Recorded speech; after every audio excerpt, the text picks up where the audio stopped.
తిరిగి బీసీఎన్ న్యూస్కి స్వాగతం. తనపై ఉన్న అవినీతి కేసుల నుండి తప్పించుకోవడానికి ముఖ్యమంత్రి చంద్రబాబు రాయలసీమ ప్రాజెక్టులకు ఉరి బిగిస్తున్నారని వైసీపీ ఎమ్మెల్యే తాటిపత్తి చంద్రశేఖర్ మండిపడ్డారు.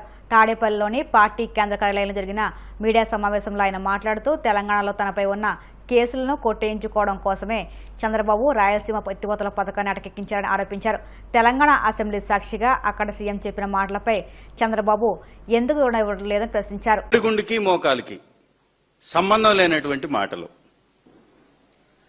లిఫ్ట్ ఇరిగేషన్ మీద సూటిగా అడిగినటువంటి ప్రశ్నలు, అయా మీరు రేవంత్ రెడ్డితో లాలూచి పడ్డారా చంద్రబాబు గారు?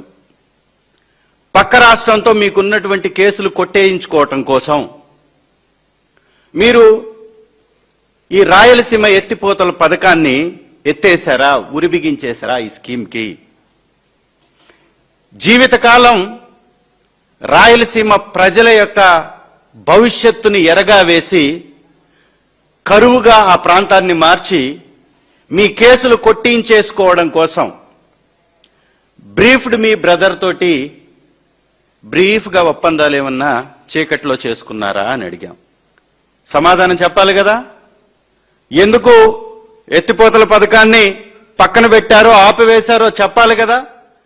పక్క రాష్ట్ర ముఖ్యమంత్రి ప్రెస్ మీట్లో చెప్పింది, అసెంబ్లీలో చెప్పింది కాదు అని ఖండించాలి కదా, లేదు అని చెప్పాలి కదా, మీ వైఖరి ఏంటో వివరించాలి కదా, శాసన మండలిలో చర్చించాలి కదా, సభలో క్లారిటీ ఇవ్వాలి కదా.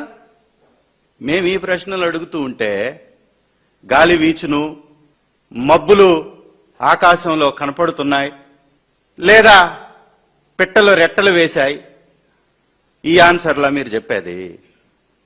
విలువైనటువంటి సభా సమయాలను వృధా చేస్తూ, పనికి మాలినటువంటి ప్రసంగాలతో కాలయాపన చేస్తూ, రాష్ట్ర ప్రజల్ని పక్కదోవ పట్టించటానికి మైకుల్ని కట్ చేస్తూ, మీరు మాట్లాడితే ఏమో మైకుల్లో మ్యాజిక్లు జరిగిపోతున్నాయి, మేం మాట్లాడితే ఏమో ఆగిపోతున్నాయి.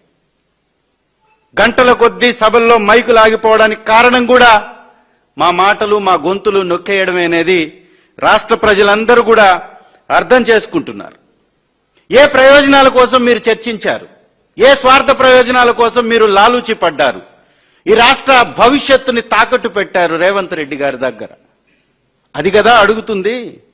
వీళ్ళు చేసేటటువంటి కార్యక్రమాలకి, చెప్పేటటువంటి శ్రీరంగ నీతులకి సంబంధాలే ఉండవు. పగలేమో బీజేపీ తోటి పెళ్లి చేసుకుంటారు, ప్రజల ముందు వారితో బంధాలను బలపరుచుకున్నట్టుగా పగలు కనపడతారు, రాత్రేమో కాంగ్రెస్తో హాట్ లైన్ చర్చలు జరుపుతూ ఉంటారు. ఈ హాట్ లైన్ మంత్రులు, ఈ హాట్ లైన్ ముఖ్యమంత్రి గారు ఒక చేతిలో మోడీ గారిని, ఇంకొక చేతిలో రాహుల్ గారిని. ఆంధ్రాలో ఏమో తెలుగుదేశానికి కాంగ్రెస్కి బద్ధ విరోధులుగా, తెలంగాణలో మాత్రం రెండు ఒకే పార్టీలుగా. ఎందుకు సార్ ఇలా? ఈ మధ్య విన్నాం, ఓటుకు నోటు కేసుకు సంబంధించినటువంటి పత్రాలన్నీ తగలబడ్డాయంటగా. చాలా విషయాలు జరిగిపోయాయని చెప్తున్నారు. మరి ఇదే కారణమా?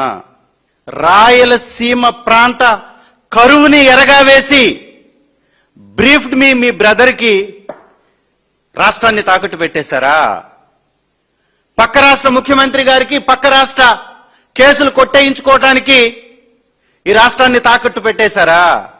మీ స్వార్థ రాజకీయం కోసం, మీ యొక్క పై ఉన్నటువంటి అవినీతి కేసులు కొట్టేయించేసుకోవడం కోసం రేవంత్ రెడ్డి గారితోటి లాలూచి పడ్డారా? రాష్ట్రంలో శాంతి భద్రతలు విఫలమయ్యాయని మాజీ మంత్రి అంబటి రాంబాబు అన్నారు.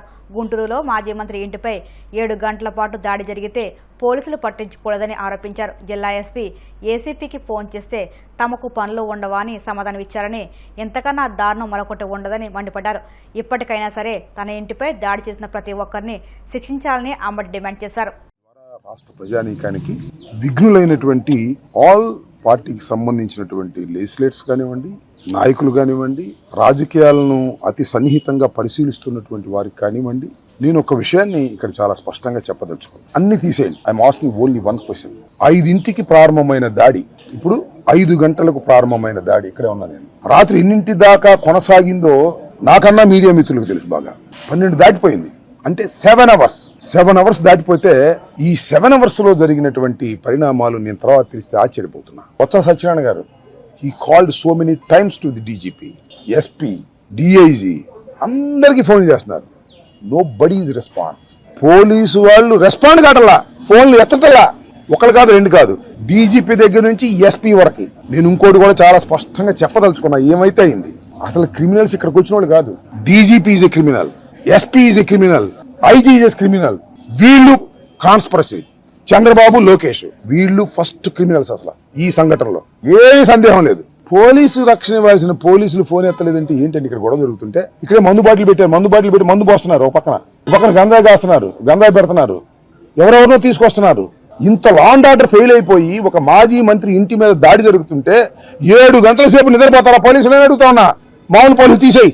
డీజీపీ, ఐజీ, ఎస్పీ, మీరు దీనికి కారణం చంద్రబాబు చెబితే కదా ఆగింది. మీరు వచ్చి ఎస్పీ ఎందుకు తిరిగి వెళ్ళాడు? చాలా పనులు ఉన్నాయి మీకు. ఓకే, చాలా పనులే వంటలా. ఏ పనులు ఉన్నారు మీరు? నాకు అర్థం కాల. చంద్రబాబుతో టచ్ లో ఉన్నారు ఎల్లమాకం అంటానికి. చాలా అన్యాయం ఇది. దీన్ని వదిలిపెట్టే ప్రశ్నే లేదు.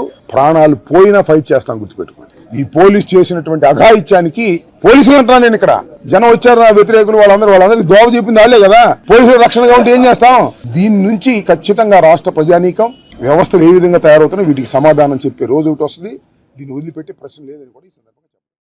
నెల్లూరు జిల్లా గూడూరు పట్టణ సమీపంలోని విందు రోడ్డు వద్ద నూతనంగా నిర్మించిన శ్రీ సిద్ధి వినాయక దేవస్థానంలో మహాకుంభాభిషేకం, విగ్రహ ప్రతిష్ఠ పూజా కార్యక్రమాలు వైభవంగా జరిగాయి. ఈ సందర్భంగా వినాయక స్వామి కళ్యాణ మహోత్సవం ఘనంగా నిర్వహించారు.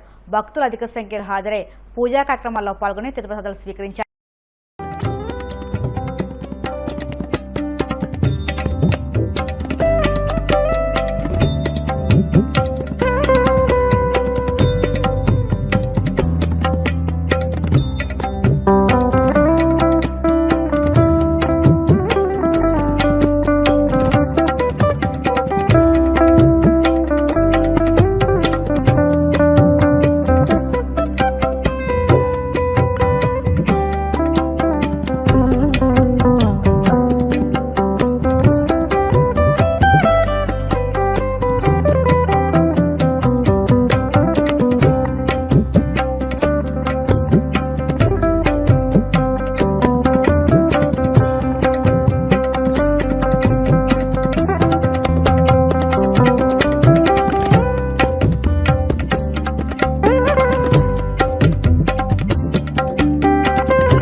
వార్తలు ముగించే ముందు ముఖ్యాంశాలు మరొక్కసారి. రాష్ట్రంలో ఇప్పటి వరకు 6,688 గ్రామాల్లో రీసర్వే పూర్తి చేశామన్న మంత్రి అనగాని. ఇప్పటి వరకు 19.93 లక్షల పట్టదారు పాస్ పుస్తకాలు జారీ చేసినట్లు వెల్లడి. ఇల్లు లేని వారికి అర్బన్లో 2 సెంట్లు, రూరల్ ప్రాంతంలో 3 సెంట్లు ఇస్తాం. అసెంబ్లీలో ప్రకటించిన మంత్రి కొలుసు పార్థసారథి. శ్రీకాకుళం అతిసారం ప్రభావిత ప్రాంతాల్లో మంత్రి నారాయణ పర్యటన. ప్రభుత్వ ఆసుపత్రితో పాటు కిమ్స్ ఆసుపత్రిలో చికిత్స పొందుతున్న బాధితులకు పరామర్శ. తెలంగాణలో తనపై ఉన్న కేసులను కొట్టేయించుకోవడం కోసమే చంద్రబాబు రాయలసీమ ఎత్తిపోతల పథకాన్ని అటకెక్కించారు. వైసీపీ ఎమ్మెల్యే చంద్రశేఖర్ ఆరోపణలు. ఈ వార్తలు ఇంట్లో సమాప్తం. మరిన్ని వార్తల కోసం BCN digital YouTube channel, Facebook పేజీని ఫాలో అవ్వండి. అప్డేట్ వార్తల కోసం ప్లీజ్ సబ్స్క్రైబ్.